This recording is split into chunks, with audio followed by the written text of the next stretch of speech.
যুদ্ধবিরতিতে সম্মত হয়েছে Iran Israel. Welcome friends, TNT News Facebook page follow. TNT News YouTube subscribe. Thank you. কিন্তু দীর্ঘ 12 দিন যেন পুরো মধ্যপ্রাচ্যের বুক চিরে বেরিয়ে এসেছে জ্বালামুখ।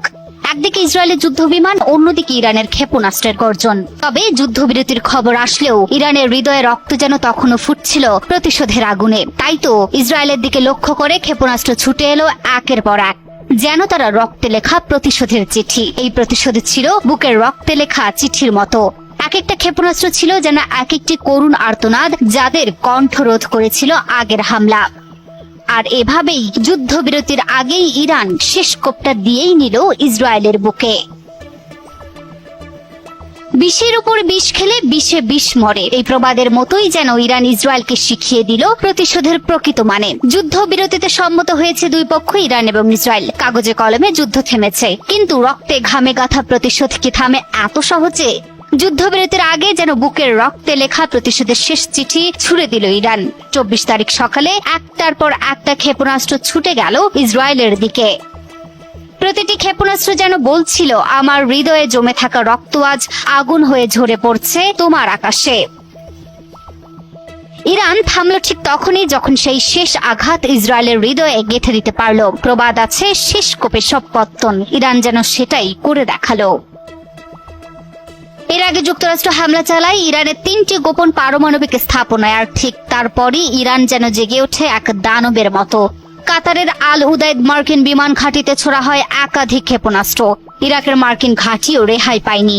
মনে হচ্ছিল পুরো মধ্যপ্রাচ্য যেন দাউ দাউ করে চলতে যাচ্ছে। ভরকে যায় ট্রাম্প। তারপর ডোনাল্ড ট্রাম্প মুখে বললেন যুদ্ধবিরতি। বিশ্ব একটু হাফ ছেড়ে বলল, যাক, এবার বুঝি কিছুটা শান্তি মিলবে। কিন্তু আগুনে ঘি পড়লে কি তা নেভে? না, বরং জ্বলে ওঠে আগুন আরো প্রজ্বলিত হয়ে। আর এখানেও তাই হলো। যুদ্ধবিরতির ঘোষণার ঠিক পরেই দক্ষিণ ইসরায়েলের বেরশেভা শহরে আশ্রয় পড়ে ইরানের ক্ষেপণাস্ত্র। ধসে পড়ে আবাসিক ভবন, প্রাণ হারায় 3 জন মানুষ। ইসরায়েলের জরুরি পরিষেবা জানায়, দক্ষিণ ইসরায়েলের বেরশেভা শহরে একটি আবাসিক ভবনে ইরানের ক্ষেপণাস্ত্র হামলায় 3 জন নিহত হয়েছেন। পরিস্থিতি এতটাই ভয়াবহ হয়ে উঠেছিল যে ট্রাম্প আবারও লিখলেন, যুদ্ধবিরতি এখন থেকে কার্যকর, কেউ যেন তা লঙ্ঘন না করে। ট্রাম্পের যুদ্ধবিরতির ঘোষণার পর নেতানিয়াহু পর্দার আড়ালে চলে যায়। তারপরে পর্দার আড়াল থেকে বের হয়ে বলে, ইরানে ব্যাপক সাফল্যের পর মার্কিন প্রেসিডেন্ট ডোনাল্ড ট্রাম্পের যুদ্ধবিরতির প্রস্তাবে রাজি হয়েছে। এদিকে আল জাজিরাও দুদেশ যুদ্ধবিরতিতে রাজি হয়েছে বলে জানিয়েছে। আল জাজিরার এক প্রতিবেদনে বলা হয়, 12 দিন ধরে তীব্র বিমান হামলার পর ইরান ও ইসরায়েল যুদ্ধবিরতিতে সম্মত হয়েছে বলে জানা গেছে। তার মধ্যে তেহরানের শেষ মুহূর্তের হামলাও অন্তর্ভুক্ত ছিল। যুদ্ধ তো শেষ হয়ে গেল, কিন্তু কেউ যেন ইসরায়েলকে বলে গেল, শেষের কুপোকাতটাই আসল কুপোকাত। যুদ্ধ শেষ হয় বটে, কিন্তু স্মৃতি রেখে যায় ছায়ের নিচে জ্বলন্ত আগুন। আর সেই আগুন ইরান জ্বালিয়ে দিয়ে গেল শেষ বেলায়। ইরান যে শেষ কোপটা দিল, ইসরায়েল তা চাইলেও ভুলতে পারবে না।